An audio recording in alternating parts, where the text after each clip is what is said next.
हमारे ब्रज के भक्त हुए कृष्णदास, नित्य ठाकुर जी को माला पहनाते थे अपने हाथ से।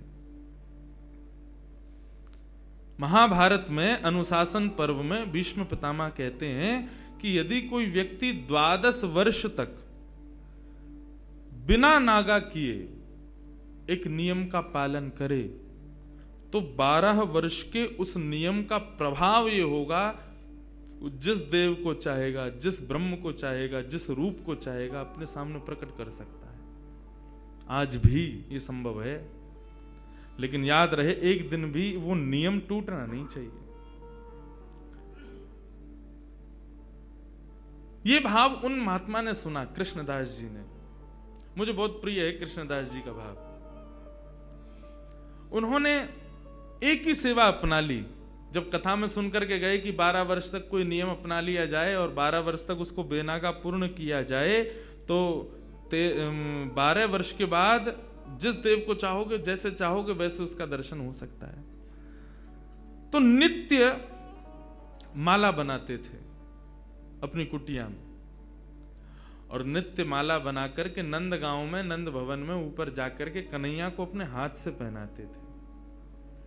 और उनका भाव केवल इतना था, कन्हैया मैं ये नियम इसलिए अपना रहा हूं कि मैं चाहता हूं जिस दिन 12 वर्ष पूरे हों, 13वें वर्ष का पहला दिन प्रारंभ हो, उस दिन मैं ना आऊं, मेरा कन्हैया मेरे कुटिया पे आए, मैं वहीं माला पहनाऊंगा। मेरा बस यही नियम है। नित्य ठाकुर जी को माला पहनाते, और माला पहनाने के बाद में कन्हैया के कान में बोलते, लाला 2 साल हो गए, केवल 10 साल रह गए। माला पहनाते, कन्हैया केवल 5 वर्ष रह गए, कन्हैया अब केवल 1 ही वर्ष रह गए, कन्हैया अब तो 6 ही महीना रह गए, कन्हैया अब तो 15 दिन रह गए, अब तो नाचते हुए जाते हैं माला लेकर के, कन्हैया अब तो 1 ही हफ्ता रह गो।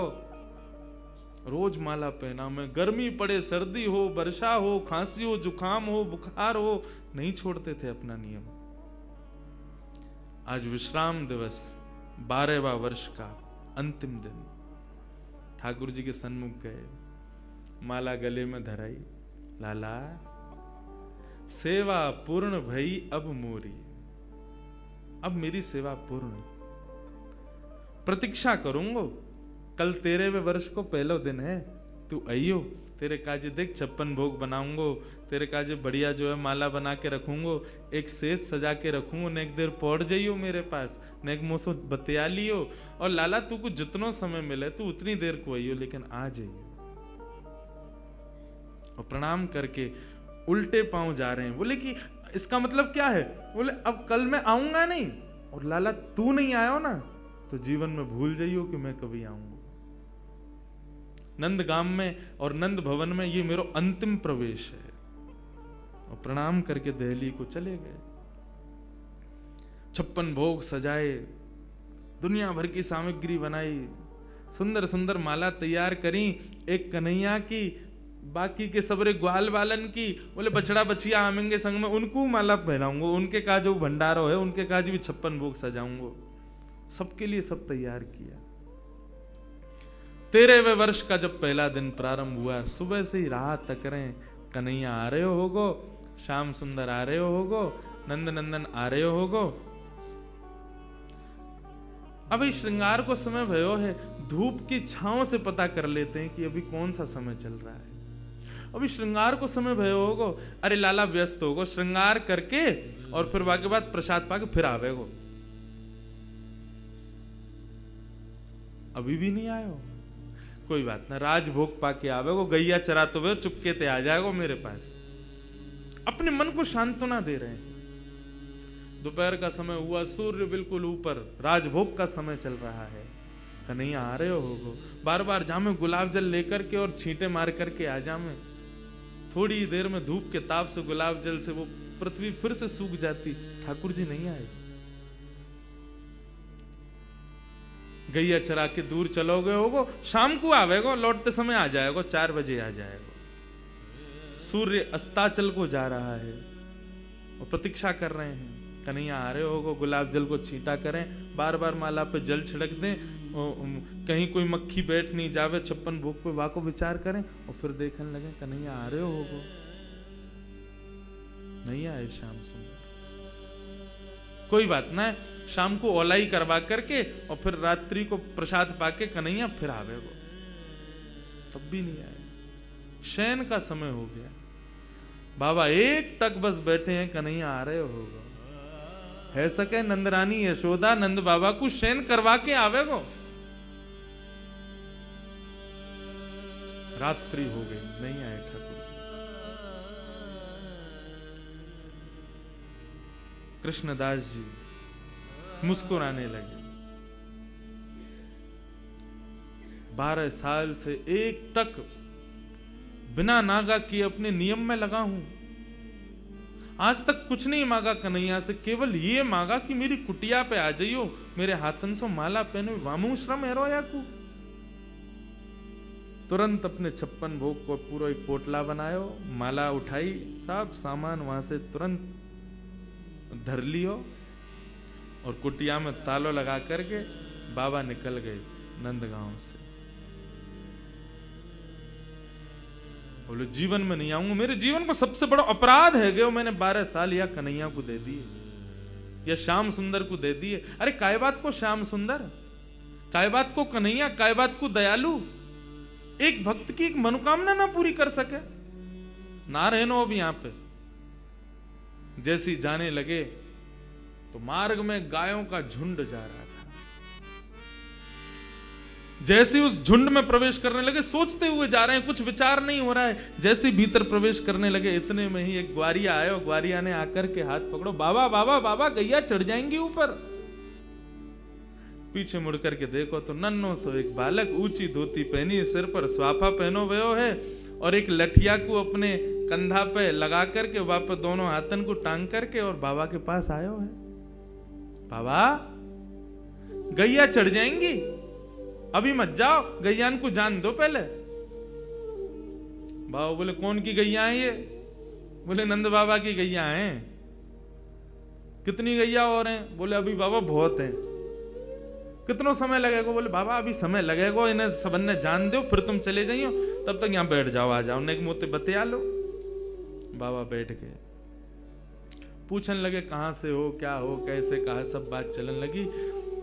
बोले वो सब बाद में बताऊंगा बाबा, ये बताओ यहाँ में तो देसी घी की सुगंध आ रही है, या मैं कहा धरो भीतर? बोले अब कहा बताऊं तो को, ये छलिया माखन चोर ऊपर बैठो का कपटी एक नंबर को, या के काजे 56 भोग बनायो, आयो नहीं, जा रहा हूं छोड़ छाड़ के। बाबा तो फिर या को का करोगे? बोले आप का करूंगा, नेक दूर जाके मैं खा लूंगा। बोले नेक दूर जाके का खाओ, यहीं खा लो, नेक नेक मुंह को दे दियो। बाबा बोले हाँ ठीक है भाई, चल यहीं खा लें। पोटली खोल करके सब निकाल के सामग्री और बाबा ने खाई। ले तू भी ले ले। बाबा मेरे हाथन में गोबर लग रहा है, गंदे हरे, धोबे जानो पड़ेगो, कहां ते जल लाऊंगो? तो कैसे होगी? बोले आप खवाए दो ना अपने हाथ से। बाबा बोले अच्छा, ऐसे ही तेरो स्वामी ऐसी सबरे गांव के बहु सेवा करवावे, तुम सेवा करवा लो। जान भी प्रेम ते ना दे रहे मुंह को, अब वो अपनी सेवा करवावे गो। पूरा गांव ही 100 है। बाबा एक स्वयं पामे और प्रभात सेवा ग्वारिया को पवा में, फिर स्वयं पामे, फिर ग्वारिया को पवा में। पवाते पवाते पवाते बाबा ने जैसी ग्वारिया को देखो, नेत्र लाल पड़ गए, नेत्रों से अश्रुधार बह रही है। बोले अब रोका ही को रोए? बोले मैं यहां मारे रो रहा हूं बाबा, तुमने आज माला ना धराई मुंह को। बाबा ने कही कौन है तुम?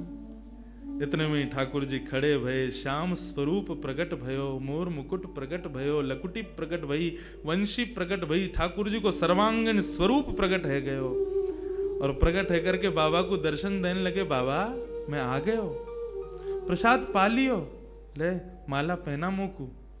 आज मेरो पूरे दिन मन ना लगो, क्योंकि 12 साल ते रोज तेरे हाथन की बनी माला नित्य मेरे अंग को स्पर्श करती। मुंह को ऐसा ना लगता कि माला स्पर्श कर रही है, मुंह को लगती कि मेरो कृष्णदास मुंह से लिपटो भयो है। आज पूरे दिन व्याकुल रहो बाबा, में मुंह को जल्दी अपनी माला पहना, और तू माला पहना के आज मेरो आलिंगन कर ले। कृष्णदास क्रोध में देख रहे हैं। नहीं पहनाऊंगा, आज नहीं पहनाऊंगा, आज ये माला किसी और के गले में जाएगी। ठाकुर जी बोले कौन के गले में? बोले मैं यह विचार कर रहा हूं कि मैंने बरसानो जावे को मन बनायो तो कन्हैया प्रकट है गयो।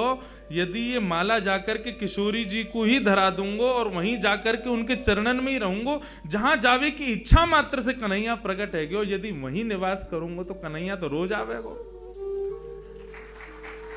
ठाकुर जी हाथ पकड़े, पांव पकड़े, कृष्णदास बोले अब ना रुकूंगा, अब तो किशोरी जी के चरणन में ही जाके रुकूंगा। सीधे दौड़े, पीछे पीछे ठाकुर जी दौड़ रहे, अरे बाबा रुक जा, अरे नेक रुक जा, मेरी सुन तो ले। बोले जो कहनी है मां अदालत में आके पेशी करियो, अब तो मैं वहीं रहूंगा। दौड़ करके गए और जाकर के सबसे पहले अपना नाम बदलो, अब ते मैं राधा दास। किशोरी जी के चरणन में जाकर के माला धरा दी और जैसे ही प्रणाम करके किशोरी जी को देखो है तो वही किशोरी जी में श्याम सुंदर, वही श्याम सुंदर में किशोरी जी, ऐसा भाव उनके सामने प्रकट है गए। कहने को अभिप्राय भागवत भी इस बात को स्वीकार करे कि तस्य भाव प्रभावेण विरहोस्मान न संस्पृशेत। यदि किशोरी जी की शरण ले ली जाए तो ये श्याम सुंदर कभी कोई को विरह ना दे सके। ये श्याम सुंदर नित्य किशोरी जी के ही हैं।